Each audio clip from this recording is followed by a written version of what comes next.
friends, and welcome to Get Comfy with Laura, the podcast where we dive into getting comfortable with the uncomfortable. I'm your host, Laura Cardona, the Buena Vida life coach, emotional wizard, personal cheerleader, healing homie, breakthrough queen, and your support in shaping a Buena Vida.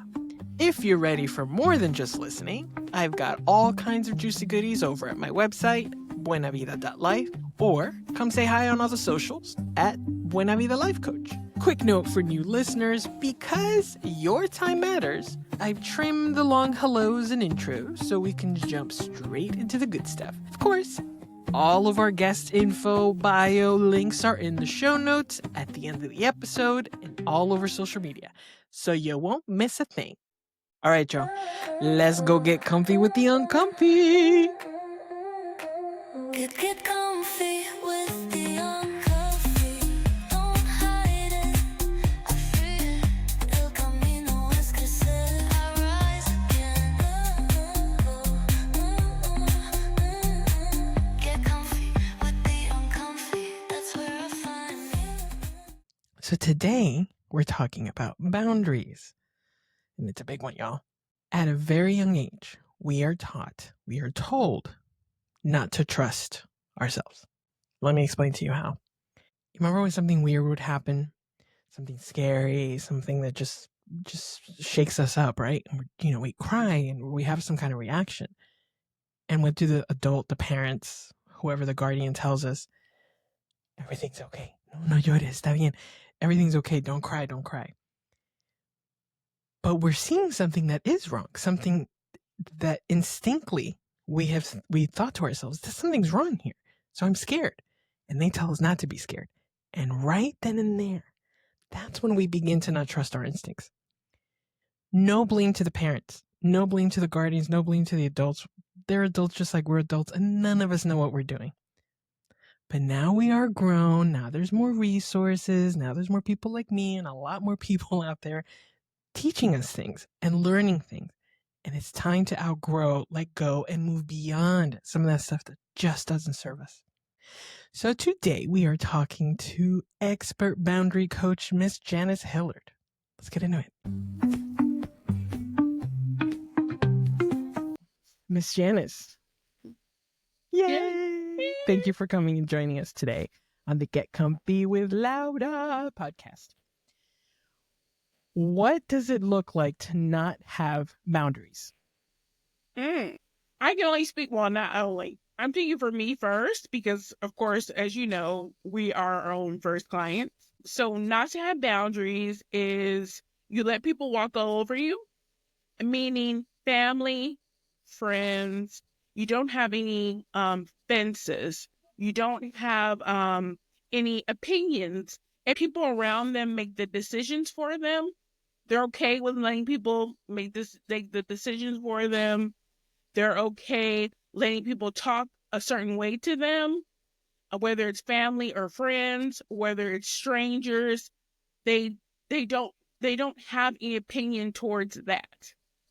They let people run over them. So when I observe other people, I see myself way back in the day, but then I'm able to see like, oh, it would be really nice for you to have boundaries. It would be really nice for you to have boundaries. And let me say this first and foremost.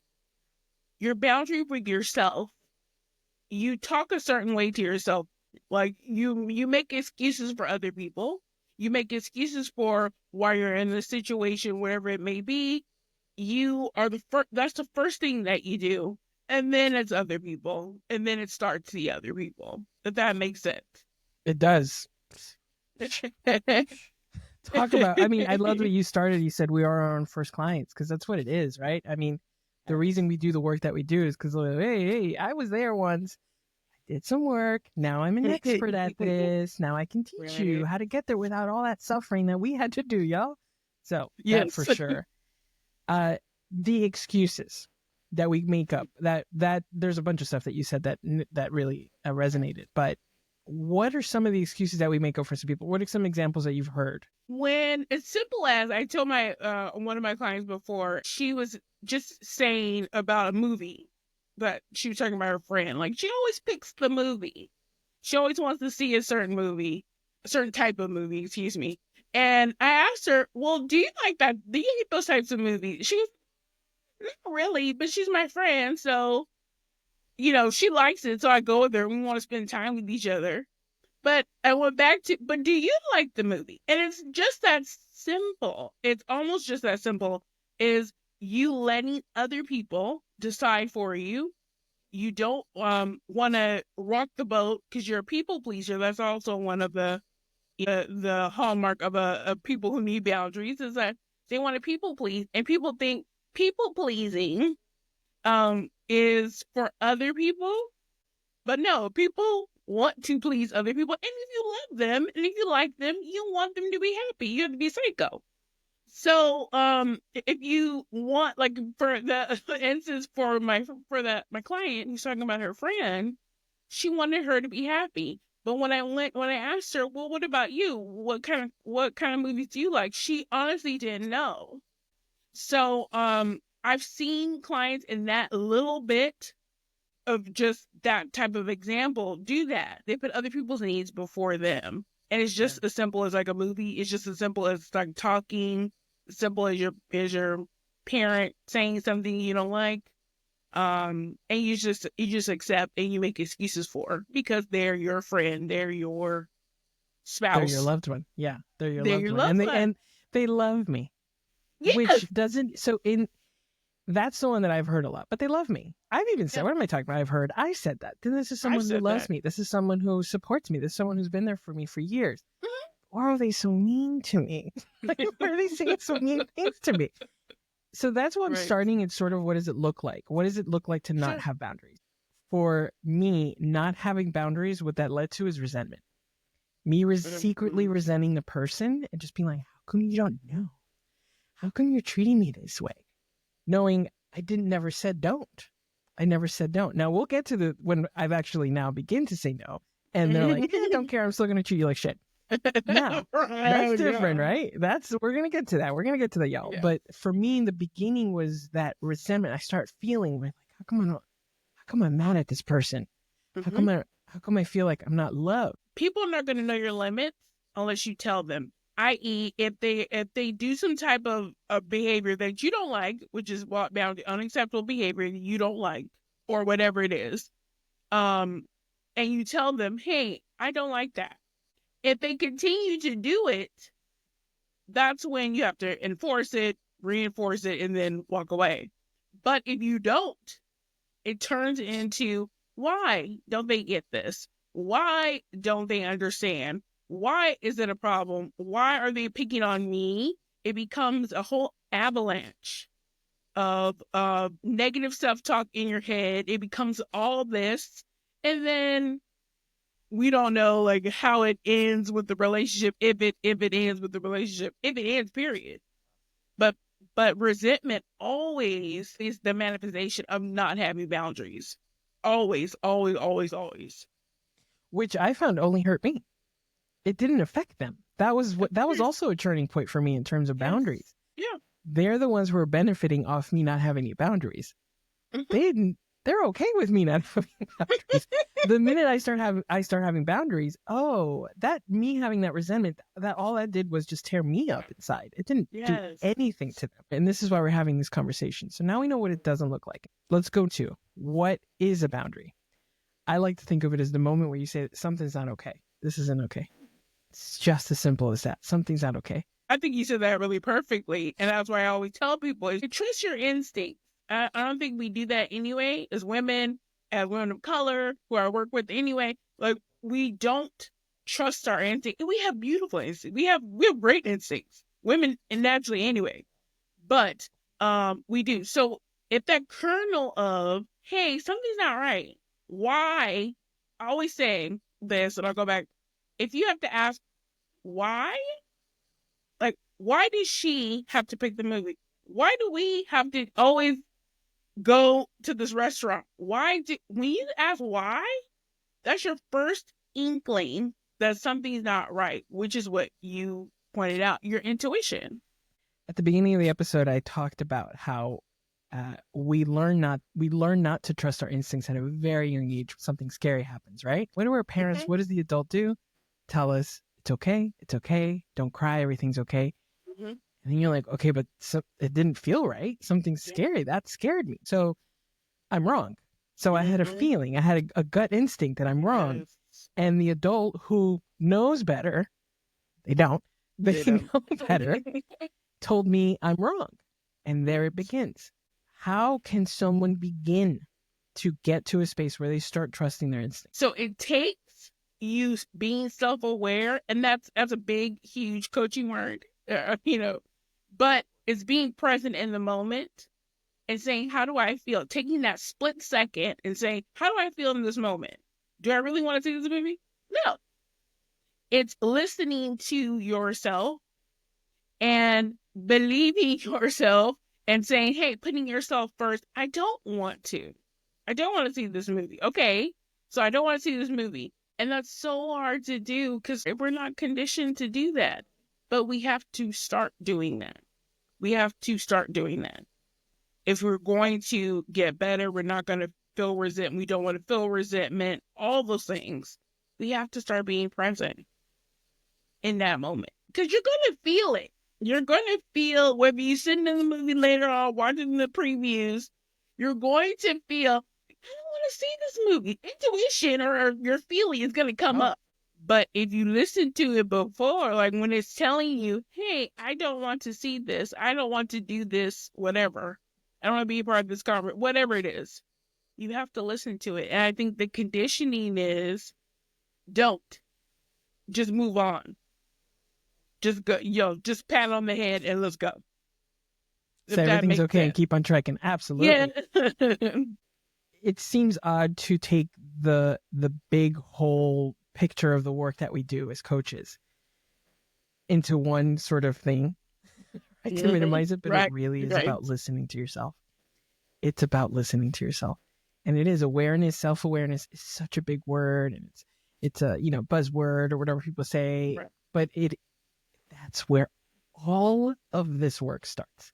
You starting to listen to yourself, because we're taught not to listen to ourselves. We're taught every day the messages, society. I mean, we're going to talk about this in the podcast forever because it doesn't stop. Messages are constantly being thrown at us, Don't listen to yourself. You're not pretty. You'd be prettier if you look like this. You're not smart enough. If you were smart, you'd be smart like this. You're not successful. If you were successful, you'd have this. So go look for that thing. So then you're like, I don't know anything. I don't know anything. Shoot, I don't know anything. I don't know anything. And this is the part that I want to really, really get into here. What if someone says, what if my intuition is wrong? I think it really is important to step back and say, are you just telling that to yourself? Is that part of the negative self-talk? Is that part of the talk, the script you always say? And you always tell yourself. When you tell yourself, well, I don't really have that great intuition, why do you tell yourself? Why do you feel that you don't have good intuition? People want to blame themselves for not having boundaries for a lot of things, but people want to blame this. Well, it doesn't have to be with a loved one per se, but it's digital boundaries, it's work boundaries, it's, well, my boss takes advantage of me because, I let him. So, or I do. Because they sign the checks. Yeah, they sign the check. I do want my direct deposit. Or people do talk to me on Instagram.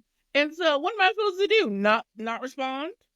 So people want to blame themselves a lot for whatever the problem is. But then you have control. You can take charge. You can have boundaries. You can have limits to not being disrespected online, not having to respond all the time to your boss, even after work hours. You don't have to do that. What I'm picking up from what you're saying is you can hold other people accountable. Yes. You can also hold yourself accountable.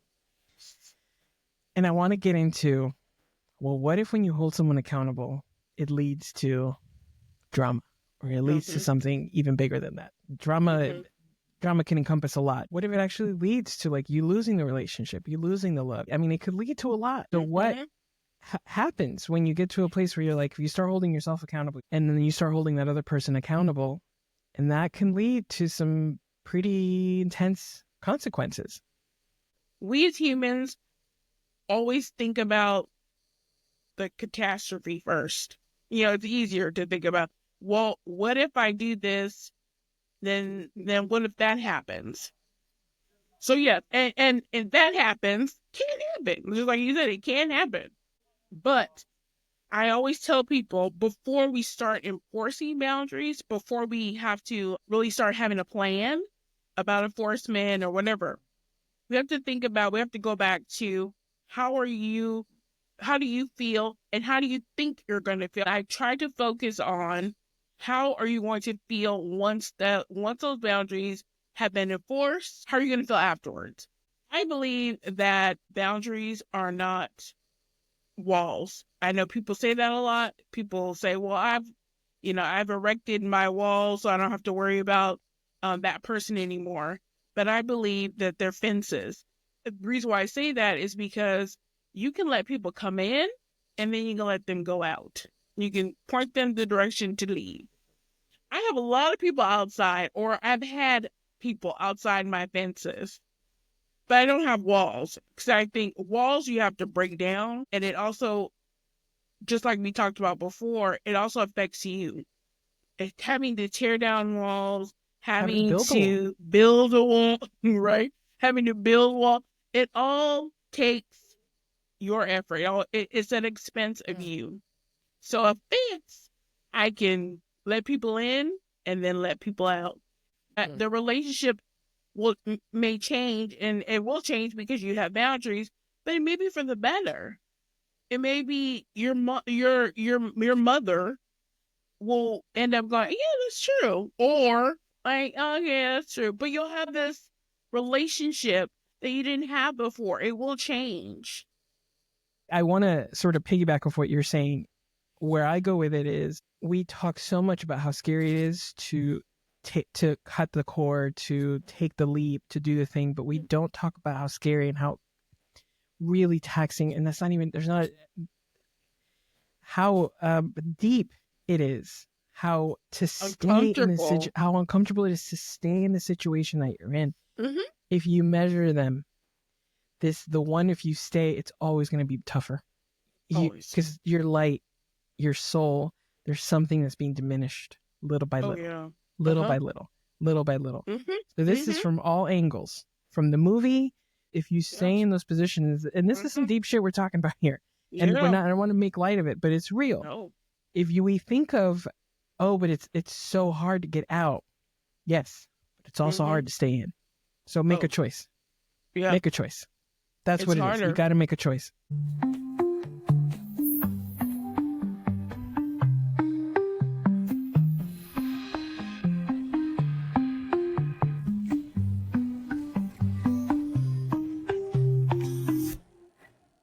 So let's move into what are some ways that people can just start to get comfortable with boundaries, with themselves, with work, family, it's a big one, with loved ones, big one, friends, strangers. What is something that they can just like, I don't want to say easy steps, but something that they can just sort of like, okay, remember. Something rememberable. It's not a word, but you know what I mean? Something they can remember to get into practicing boundaries for themselves.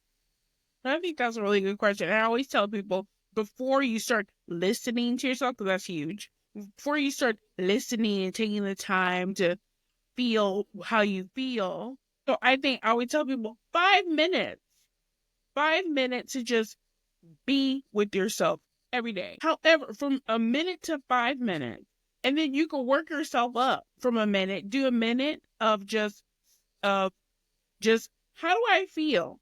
Whether you are silent, whether you're in your car at lunch, whether you're at a break, whatever it is, take time to, what does Janis want? What does Laura feel right now? Check in with yourself. How am I feeling today? How do I feel today? Then you can move on to, how do I feel when that person, how do I feel when something like that happens? You know what I mean? Like, or how am I feeling at the movie? How, whatever.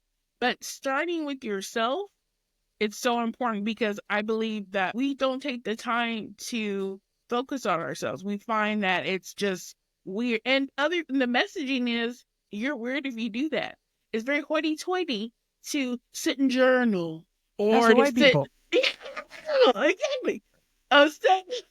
Sit and journal. Sit and pet your dog or pet your cat. That's weird. That you have all the time in the world, and we as minorities, women of color, we don't have that time, or we tell ourselves we don't have that time to do that. So what I tell people is that take that minute to 5 minutes, whatever you have, to just sit and be. That's the first step to me. Women, people, all of us, we're all so busy. Yeah. We're all go, go, go. Right. So I hear always hear, I don't have time. I don't have time to meditate. I don't have Right. time to do the thing. I don't have time to do this. I say it. I don't have time to do that. I don't have time to do that. It's a non-negotiable to take time for yourself and think about yourself and just be with yourself. So there have been times when, like, I have clients who are just like, well, I can't have meetings back to back. I don't have it. Take 10 seconds to take a deep sigh. Just that. Get into the practice of that is enough. So I know you started with 5 minutes, but I'm like, ooh, I can hear the women being like, Yes. you don't have children, do you? You know, and I'm glad then you they're said right. that too. You know what I mean? And they're right. Like, Yes. they're right. We don't know everybody's life. Everybody's life is No. doing something. Everybody's doing the most. We're all doing the most out here, right? So Yes. 30 seconds, a second. In the shower when you're doing your hair, you're washing your stuff. Yes. Just, how am I feeling? How is this? Yes. How's it going? I love that. So that's the thing. That's the takeaway here for this whole episode. Go to yourself when you shower. Start thinking about your boundaries. That's the homework, y'all. I think it's great because that's it. Yeah. All the time. I mean, it's really All a the test. If you think about being present, think about when you're in the shower. It's automatic. You're an Automatic. autopilot. Yes. When you start thinking, that's when you start like, what, did I even wash my hair? It's really like, because you're so not present. Give yourself the shampoo time. Even if you're not shampooing, you're using soap at some part of your body. Yes. So in that like 30 seconds that you're doing that, give yourself those 30 seconds. Start there. Yes. I guarantee you that it will make a difference in your life to begin to start listening to yourself. And you're going to continue. And then it's just, you're going to take it from there. You're going to take it from there. Yes. You're going to take it from And there. it also is, you're putting yourself ahead. You're putting yourself first. And that's the key to boundaries, is that when you start considering your feelings, like you'll notice, hey, how come this person isn't noticing? How come this person isn't always asking me about my opinion about going to the movies? Or why are they asking me? You'll start to do that because you'll start to up-level yourself. You'll start to feel yourself. And, hey, I'm important here. Not just to me because I'm in the shower, but I'm important here. Because you are. Because guess what, ma'am? You are. Woo. You start to up level yourself. I love that so much. I love that so much.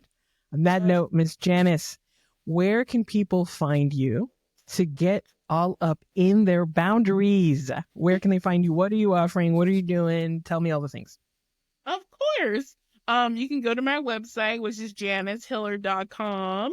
I just, which is so great, I just released a clarity check assessment. It's like an in-depth assessment, and that you can just do at your own time. You can also work with me with my one-on-one coaching.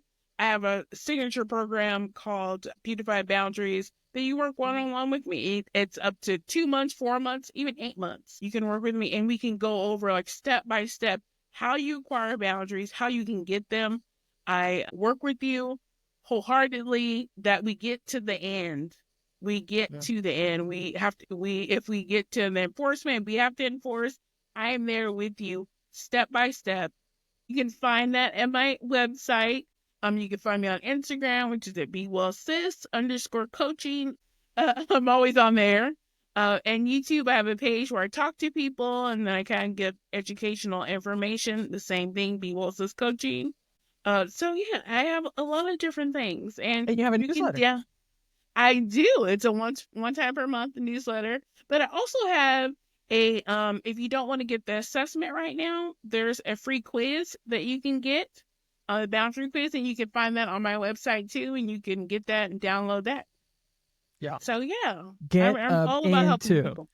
I'm all JanisHillard.com. All of this will be linked in the episode notes. Thank you so much. This was amazing. Oh, Thank you so much. you're always. I love talking to you as usual, but I love talking, and I love what you do. I love how you help Hey, people. what are you doing? And that's Whatever situation you're in, there is support, there is help. I am here. Janis is here. There are people beyond us. If you don't want our help, we can help you find people that can help you. So please reach out. Let's get comfortable with boundaries, y'all. May we all have healthy fences.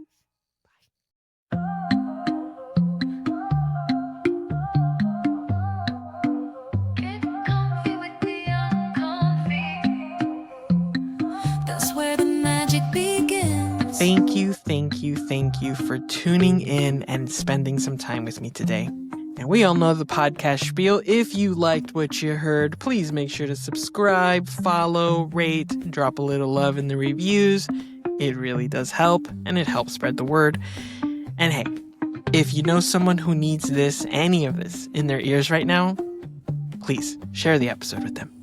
And if you're ready for more than just listening, ready to shift, to stretch, to step into your own buena vida, then let's go, baby. From one-to-one personalized coaching to group coaching, fun workshops, and all kinds of other little goodies, all the info is waiting for you over at my website, www.buenavida.life, or connect with me on the gram at Buena Vida Life Coach. I'm getting comfy in the uncomfy, dancing with the night until it holds me. Breath by breath, I let it flow. Even in the dark, my light will show. You made it to the end, and here is the very last message. You can hold the hard. You can hold the discomfort. You can hold all that and still reach for joy and still reach for good. You can be scared and still keep going. You can get comfortable with the uncomfortable. And when you don't feel like you can, come find me. Until next time, friends, keep going, keep growing, show the world who you are, and never, ever stop betting on you. Thank you for listening to Get Comfy with Laura. This episode is brought to you by me, Laura Cardona. Producer, me. Researcher, me. Audio engineer, me. Editor, me. Social media, me. Expert, me. Giving myself credit where credit is due. For more, head over to buenavida.life. Bye!